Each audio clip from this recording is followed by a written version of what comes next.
Hello दोस्तों, tricks for all students में आप सभी का एक बार फिर से स्वागत है। दोस्तों, आज की इस वीडियो में हम आपका एक सब्जेक्ट है जिसका नाम है ideas and institutions in Indian political thought और इसका एक चैप्टर है प्राचीन भारत में शासन कला। तो आज की इस वीडियो में हम इस चैप्टर को काफ़ी डिटेल में कवर करेंगे। प्लीज़ आप वीडियो में एंड तक बने रहना।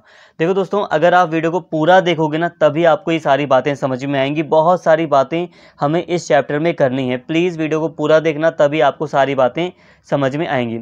और यहाँ पर ये वीडियो थोड़ा लंबा हो सकता है। लंबा इसलिए होगा ताकि आपको सारी बातें बताई जाएं।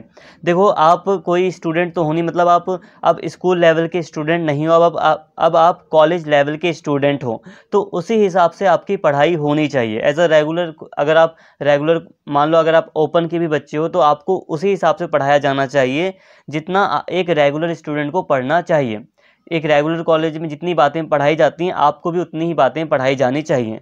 तो एक कॉलेज के हिसाब से यहाँ पर आपको पढ़ाया जाता है। प्लीज़ आप वीडियो को पूरा देखें तो सारी बातें आपको क्लियर हो जाएंगी। तो उम्मीद करता हूँ आप वीडियो पूरा देखेंगे। तो सॉरी दोस्तों, मैंने थोड़ा आपका टाइम वेस्ट किया। अब हम आगे बढ़ते हैं और बात करते हैं डायरेक्टली कि आखिर इस चैप्टर में हमें क्या क्या बातें करनी हैं। तो देखिए दोस्तों, सबसे पहले बात करते हैं जो आपका चैप्टर है इसके नाम की, प्राचीन भारत में शासन कला और स्टेट क्राफ्ट। देखिए दोस्तों, शासन कला, स्टेट क्राफ्ट एक इंग्लिश शब्द है जिसे हम हिंदी में शासन कला कहते हैं।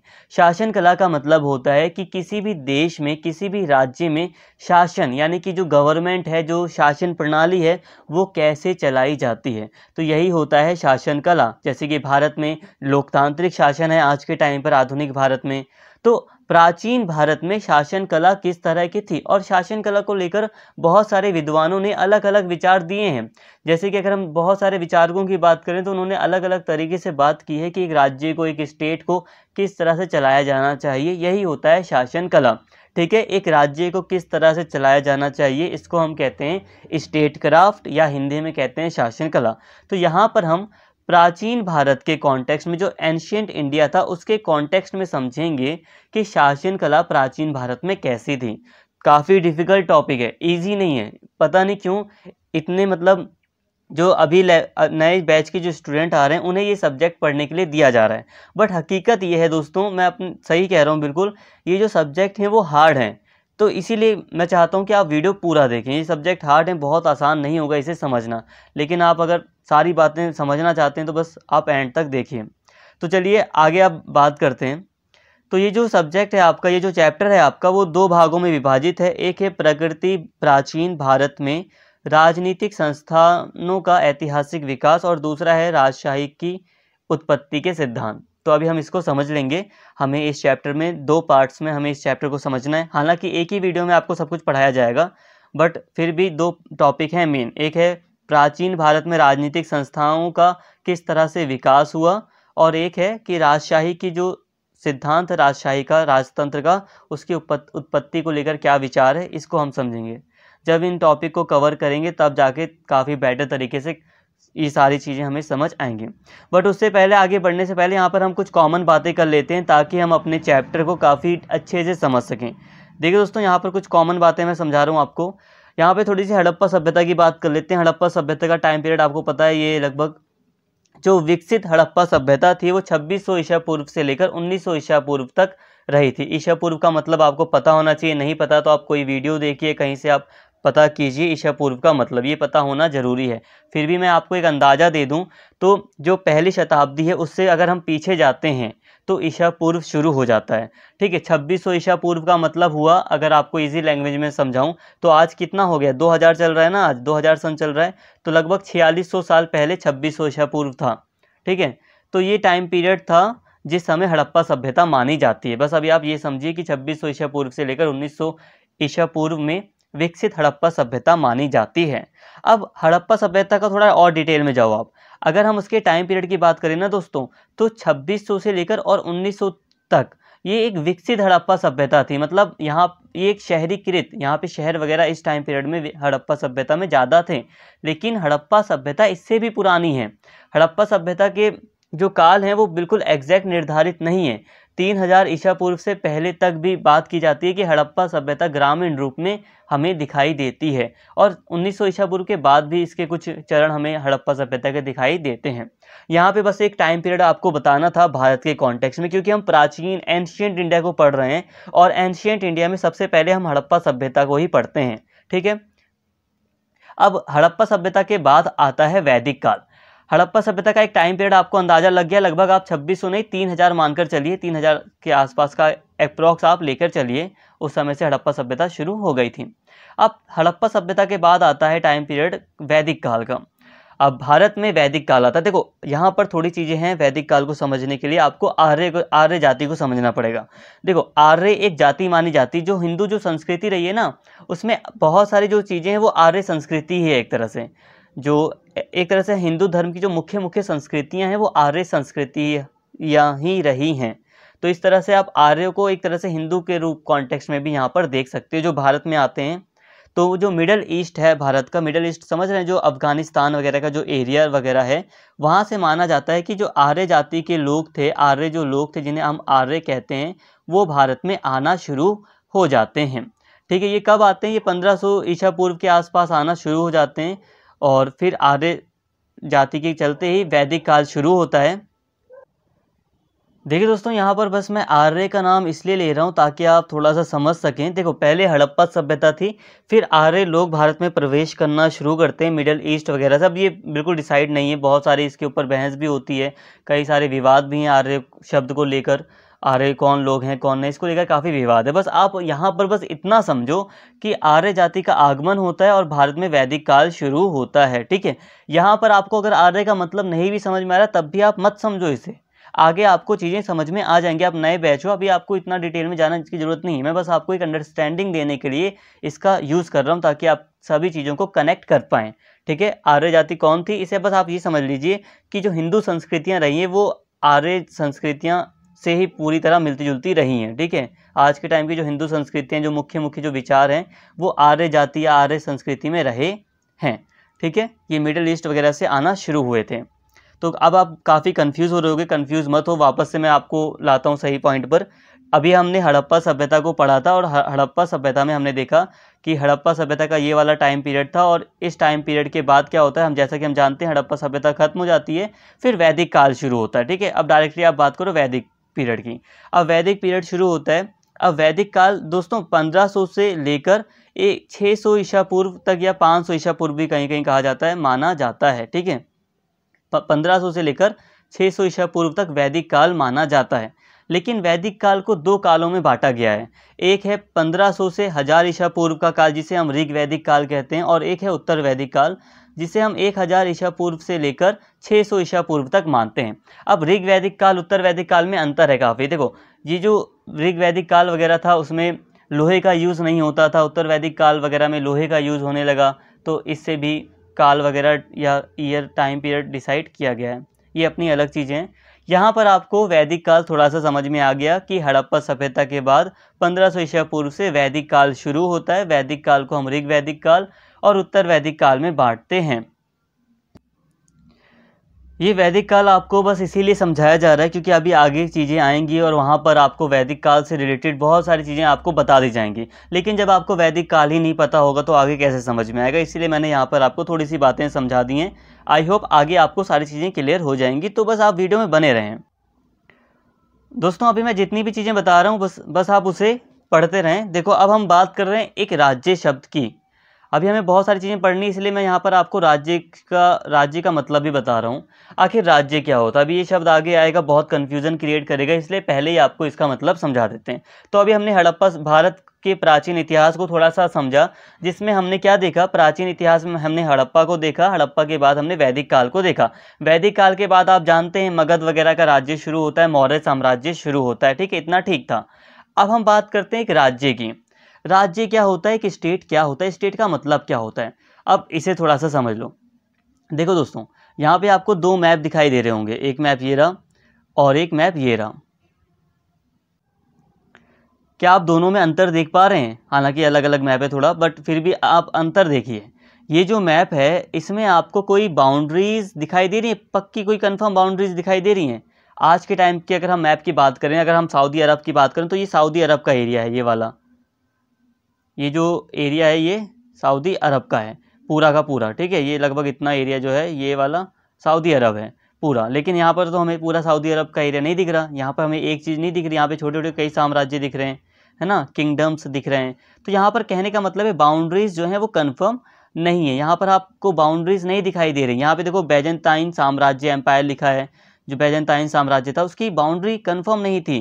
यहाँ पे हमें अफ्रीका का थोड़ा सा हिस्सा दिख रहा है, तो यहाँ पे बाउंड्रीज कन्फर्म नहीं है, यहाँ पे बाउंड्रीज कन्फर्म नहीं है। ये क्या है, ये साम्राज्य हैं, इन्हें हम कहते हैं किंगडम्स। किंगडम्स का मतलब होता है कि आपकी बाउंड्रीज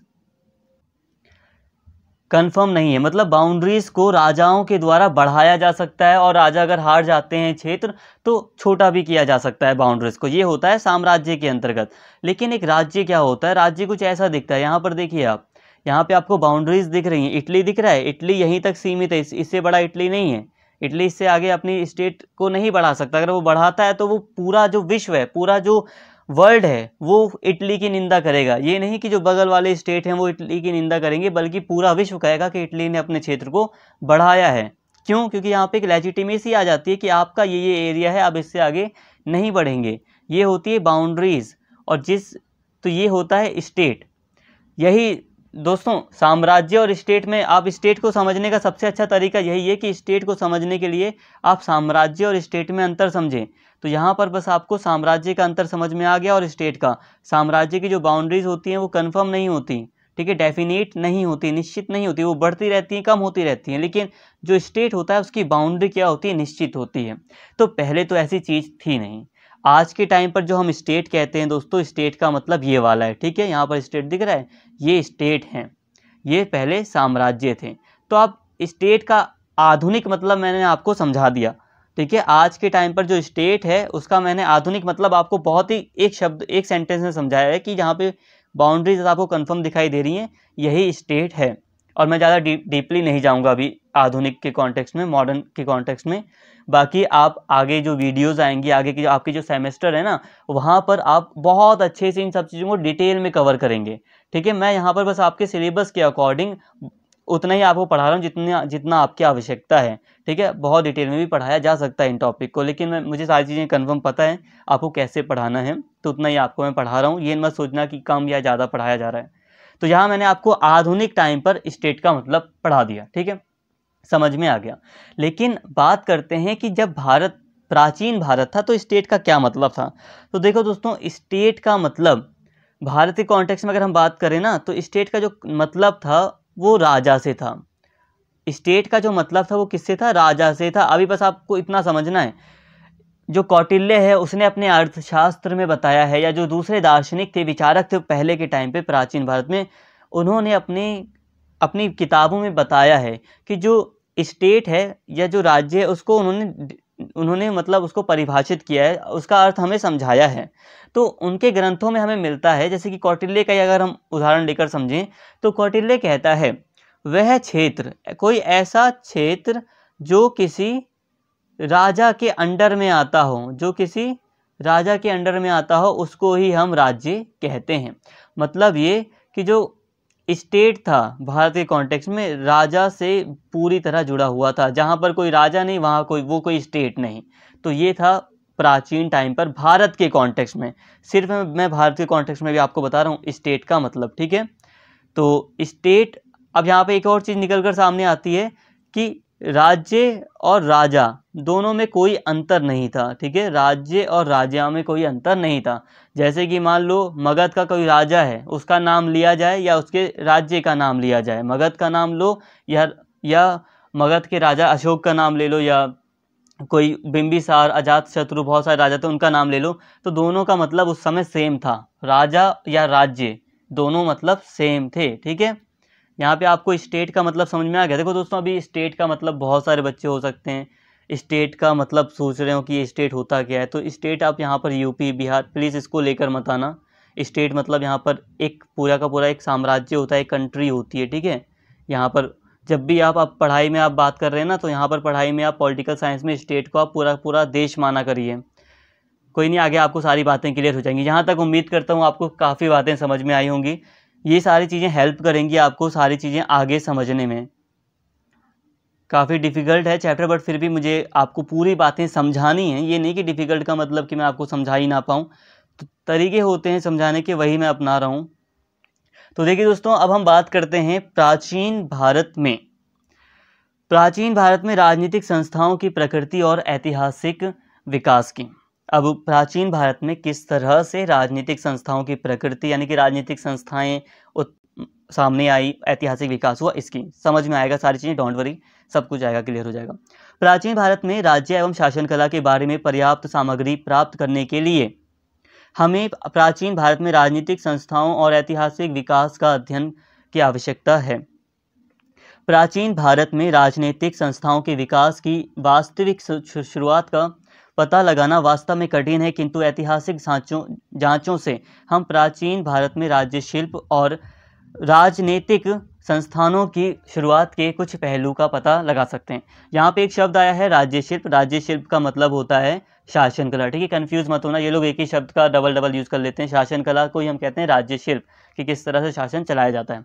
यहाँ पर अभी आपको बस इतना बताया गया कि जो भारत का, अगर हमें भारत के प्राचीन भारत में अगर हमें देखना है कि किस तरह से शासन चलाया जाता था, तो ये हम तभी देख सकते हैं जब हमें पता हो कि किस तरह से भारत में राजनीतिक संस्थानों की शुरुआत हुई। अब आप लोग सोच रहे हो कि ये राजनीतिक संस्थान क्या है, यहाँ पर इसका मतलब देखो दोस्तों, कॉन्टेक्स्ट अलग है तो यहाँ पर इसका मतलब भी अलग है। राजनीतिक संस्थान का यहाँ पर मतलब है थोड़ा कि पहले तो आदिवासी वगैरह हुआ करते थे ना, बहुत हजारों सालों पहले तो आदिवासी वगैरह हुआ करते थे। किस तरह से छोटे छोटे स्टेट सामने आए, किस तरह से राजनीतिक व्यवस्था सामने आई, ये हम थोड़ा सा यहाँ पर समझेंगे, ठीक है।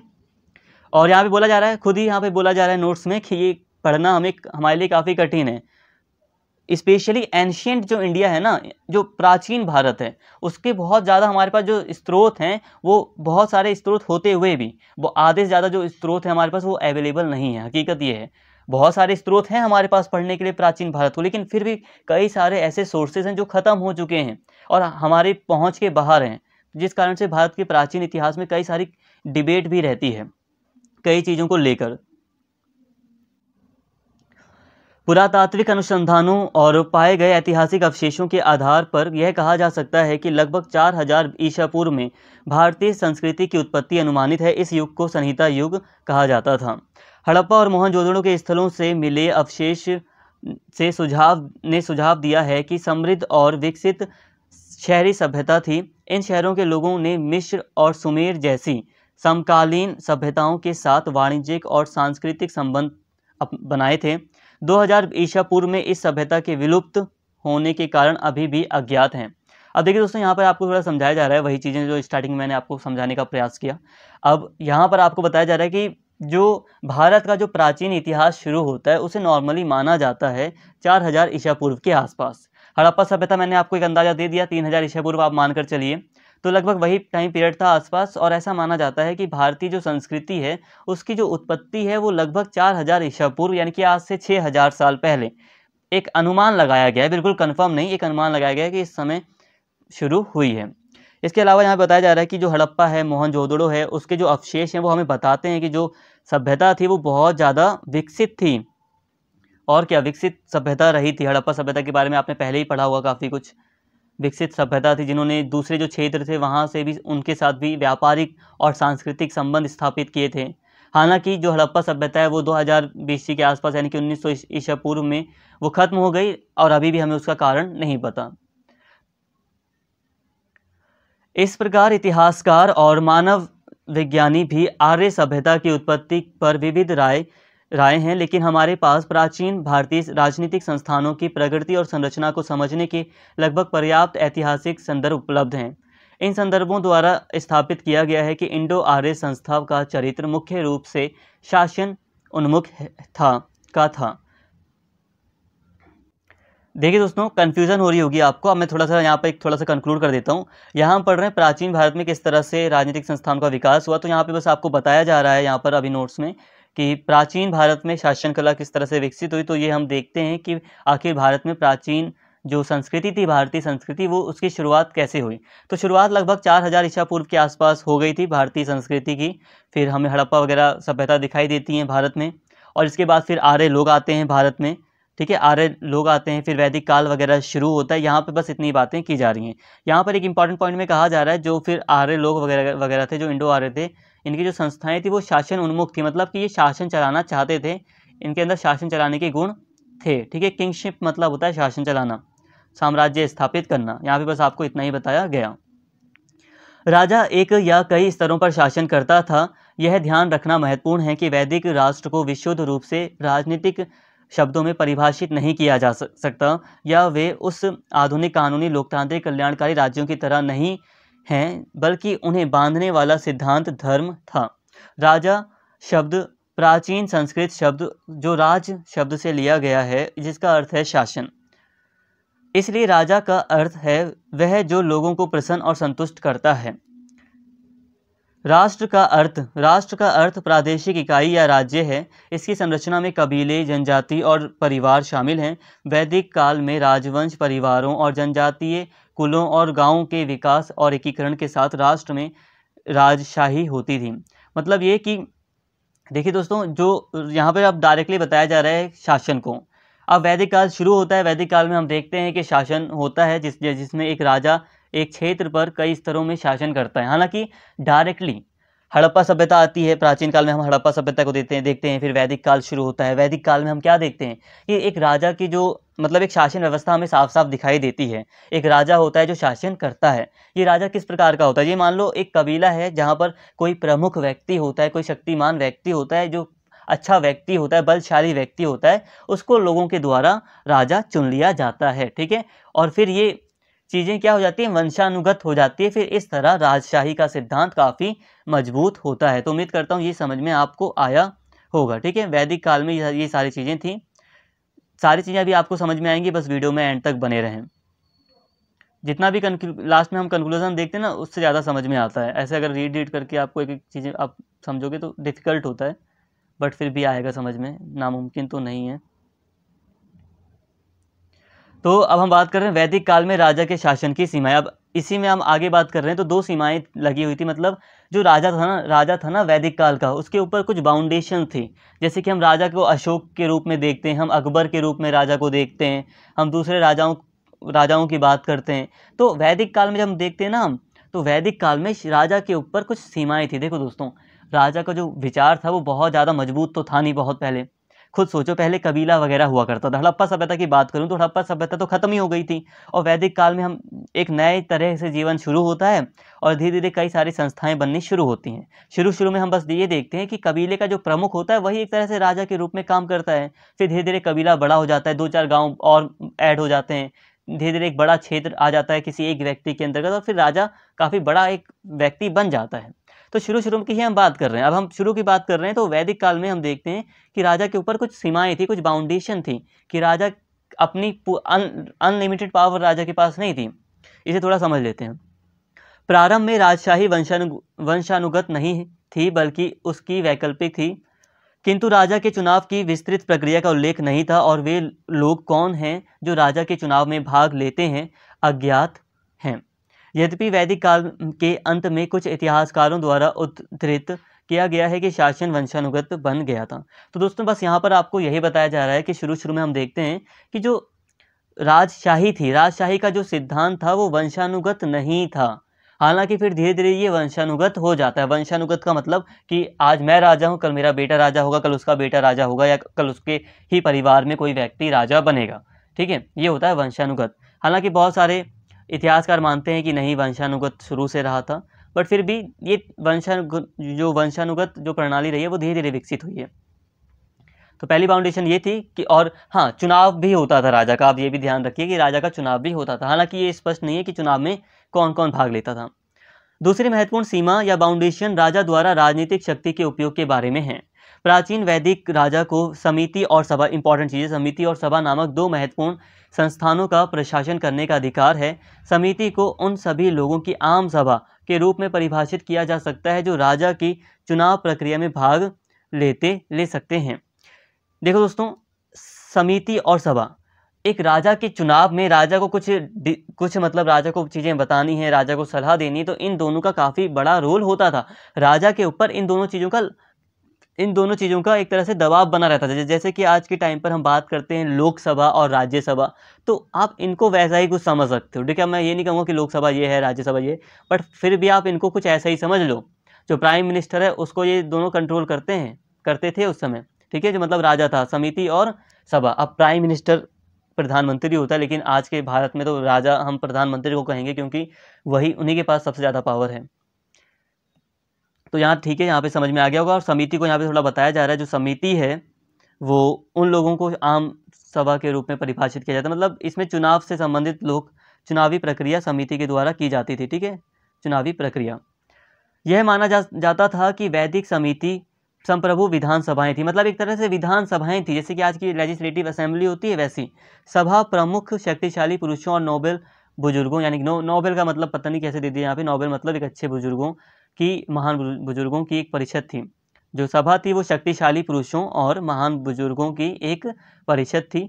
एक विचारक हैं लुडविग, ब्रिटिशर हैं ये, का कहना है कि सभा विशेष रूप से ब्राह्मणों और अमीर लोगों के लिए थी, जबकि समिति आम लोगों के लिए थी। तो यहाँ पे लोग ये समिति को कहते हैं कि समिति जो थी ना वो आम लोगों के लिए थी, और जो सभा थी वो उसमें काफ़ी जो वर्चस्वशाली लोग थे, ब्राह्मण और अमीर लोग, वो शामिल थे। तो यहाँ तक आपको काफ़ी बातें समझ में आई होंगी।